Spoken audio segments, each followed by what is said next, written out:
If you've been searching for real estate for beginners, you're probably wondering how people actually get started without a ton of money or experience. The good news is, real estate isn't just for the wealthy. It's one of the most accessible ways to build long-term wealth if you understand the fundamentals and follow a proven path. In this video, I'm going to break down exactly how beginners can start investing in real estate, even if you're starting from zero.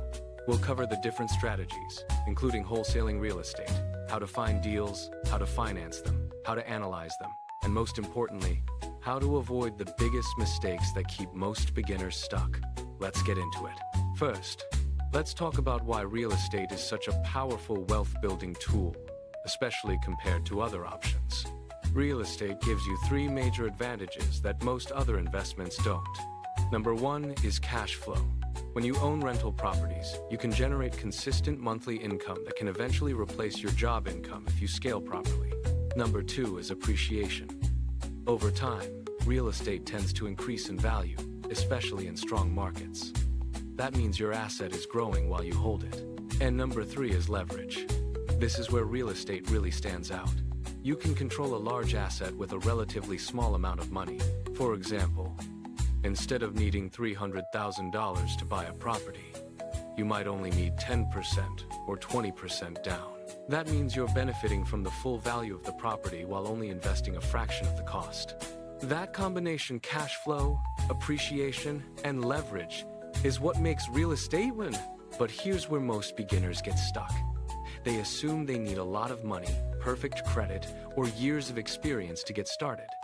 That's simply not true. Let's break down the most beginner-friendly real estate strategies so you can see what actually fits your situation. The first strategy is wholesaling real estate, and this is often the fastest way to get started with little to no money. Wholesaling is essentially the art of finding deals. You find a property at a discount, get it under contract, and then assign that contract to another buyer for a fee. Here's how it works step by step in simple terms. You find a motivated seller, someone who needs to sell quickly. This could be due to foreclosure, divorce, inherited property, or a house that needs too many repairs. You negotiate a price and get the property under contract. Then, instead of buying the property yourself, you find a cash buyer, usually another investor who is willing to pay more for that deal. You assign your contract to that buyer and collect the difference as your profit. For example, if you get a property under contract for $150,000 and assign it for $165,000, you make a $15,000 assignment fee without ever owning the property. That's why wholesaling real estate is so powerful for beginners. It removes the biggest barrier, which is needing capital. It also teaches you one of the most important skills in real estate: finding good deals. The second strategy is house hacking, which is one of the most underrated ways to get started.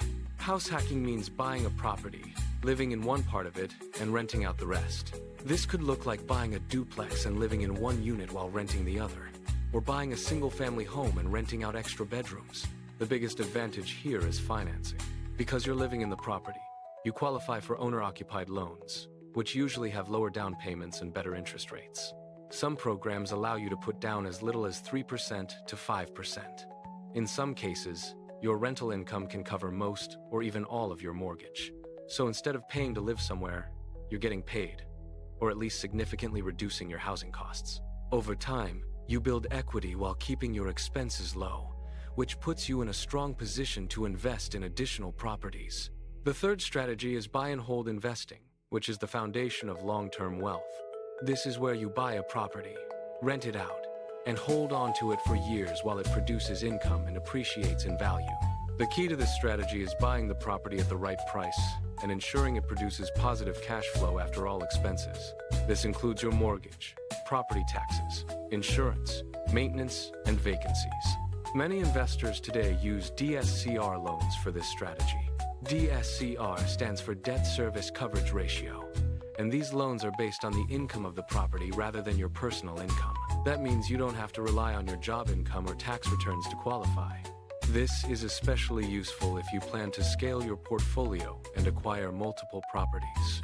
Now let's talk about how to actually find deals, because this is where most beginners struggle. The reality is, great deals are rarely sitting on the MLS waiting for you to grab them. You have to go out and find them.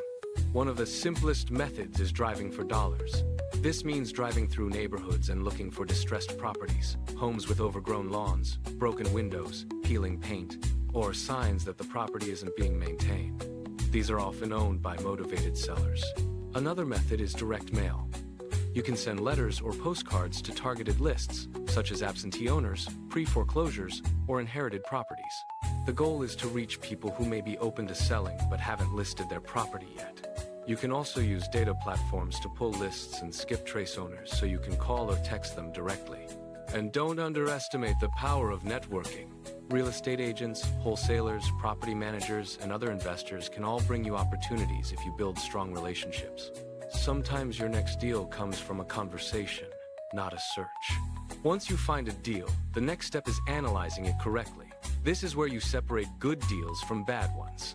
You need to focus on 3 key numbers: the purchase price, the repair costs, and the after-repair value, also known as ARV. A common rule used by investors is the 70% rule. This means you should aim to buy a property at no more than 70% of its ARV minus repair costs. Let's walk through a quick example. If a property's ARV is $300,000 and it needs $50,000 in repairs, you calculate $300,000 times 0.7 equals $210,000. Then subtract $50,000 in repairs, which gives you $160,000. That means your maximum purchase price should be around $160,000 to leave enough room for profit.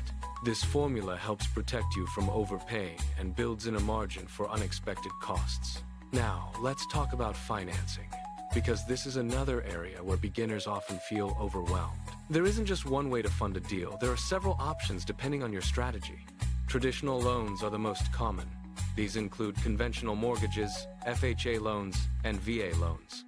Hard money loans are designed for investors, especially those flipping properties. They're easier to qualify for, but come with higher interest rates and shorter terms. Private money is another option. This involves borrowing from individuals instead of institutions. These could be friends, family members, or other investors who want to earn a return on their money. And as mentioned earlier, DSCR loans are ideal for rental properties because they focus on the property's income. The key is to match your financing strategy with your investment strategy. Let's also talk about flipping, because it's one of the most popular ways beginners try to enter real estate. Flipping involves buying a property, renovating it, and selling it for a profit. It can be very profitable, but it also comes with more risk. The biggest challenges are accurately estimating repair costs and managing the renovation process. Many beginners underestimate how much repairs will cost or how long they will take. They also overestimate what the property will sell for after renovations. If you're just starting out, it's smart to begin with lighter renovations, things like paint, flooring, and minor updates before taking on full gut jobs. This reduces your risk while you gain experience. Now, let's go over the biggest mistakes beginners make so you can avoid them. The first is analysis paralysis. A lot of people spend months or even years watching videos and reading about real estate, but never take action. At some point, you have to move from learning to doing. The second mistake is overpaying. If you buy a bad deal, it's very hard to fix it later. Always run your numbers and stick to your criteria, even if it means walking away. The third mistake is trying to do everything alone. Real estate is a team sport. You need agents, contractors, lenders, title companies, and other investors in your network. The fourth mistake is underestimating expenses. There will always be unexpected costs, especially in renovations. Build in a buffer so you're not caught off guard. And the fifth mistake is giving up too early. Your first deal might take time, but consistency is what leads to results. So what should you actually do next? Start by choosing one strategy. Don't try wholesaling, flipping, rentals, and house hacking all at once. Pick one based on your goals and resources. If you want the lowest barrier to entry, start with wholesaling real estate. If you want long-term wealth and stability, focus on buy and hold or house hacking. Once you choose your strategy, commit to it and go deep. Learn your market, analyze deals daily, and take consistent action. Here's a simple beginner action plan to follow. Week 1. Learn the fundamentals of your chosen strategy. Week 2. Start analyzing deals and studying your local market. Week 3. Begin outreach, call sellers, send messages, or start networking. Week 4. Work toward getting your first deal under contract. Even if it takes longer, this structure gives you momentum and direction. At the end of the day, real estate is one of the most powerful ways to create financial freedom, but it rewards action, not just knowledge. You don't need perfect timing, perfect credit, or perfect conditions. You just need to start. Whether it's wholesaling real estate, house hacking your first property, or buying your first rental, the most important step is taking action and staying consistent.